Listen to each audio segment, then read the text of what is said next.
ജിത്തു ജോസഫിൻ്റെ ഏറ്റവും പുതിയ ചിത്രമാണ് വലതുവശത്തെ കള്ളൻ. വിജു മേനോനും ജോജു അഭിനയിച്ചൊരു ചിത്രമാണ് വലതുവശത്തെ കള്ളൻ. കുറേ നാളുകൾക്ക് ശേഷമാണ് ജിത്തു ജോസഫിനൊരു പടം വരുന്നത്. ത്രില്ലർ സിനിമയാണ് വലതുവശത്തെ കള്ളൻ. ഈ പടം വിചാരിച്ചത്ര ഹിറ്റായില്ല. പടം തിയേറ്ററിൽ പരാജയപ്പെട്ട ഒരു സിനിമയാണ് വലതുവശത്തെ കള്ളൻ. സിനിമയുടെ OTT ഇപ്പോൾ പ്രഖ്യാപിച്ചിട്ടുണ്ട്.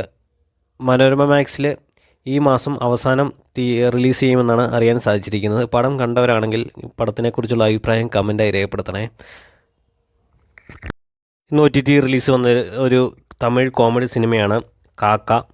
ഒരു വെറൈറ്റി പേര് തന്നെയാണ് പടം ഭയങ്കര ഒരു കോമഡി എൻ്റർടൈനർ സിനിമയാണ്. സിനിമ കണ്ടിട്ട് നിങ്ങളുടെ വിലയേറിയ അഭിപ്രായങ്ങൾ കമൻറ്റായി രേഖപ്പെടുത്തണേ.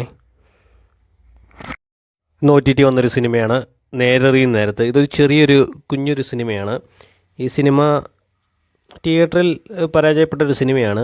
സിനിമ കണ്ടിട്ട് നിങ്ങളുടെ വിലയേറിയ അഭിപ്രായങ്ങൾ കമൻറ്റായി രേഖപ്പെടുത്തൂ. ഞാൻ ഈ സിനിമ കണ്ടില്ല, ഒന്ന് കണ്ടു നോക്കണം. അപ്പോൾ നിങ്ങൾ കണ്ടിട്ട് നിങ്ങളുടെ അഭിപ്രായങ്ങൾ കമൻറ്റിൽ അറിയിക്കുക. അങ്ങനെ നമ്മൾ ആകാംക്ഷയോടെ കാത്തിരിക്കുന്ന പ്രകമ്പനത്തിൻ്റെ OTT തീയതി പ്രഖ്യാപിച്ചിട്ടുണ്ട്.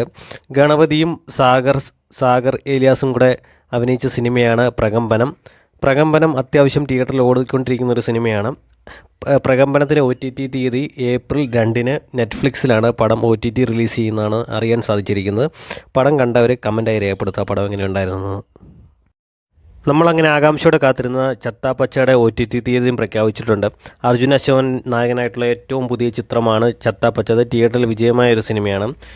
അർജുൻ അശോകനെ കൂടാതെ മമ്മൂട്ടി ഇതിലൊരു പ്രധാന കാമിയോ റോളിൽ വരുന്നൊരു ചിത്രം കൂടിയാണ് ചത്താപ്പച്ച.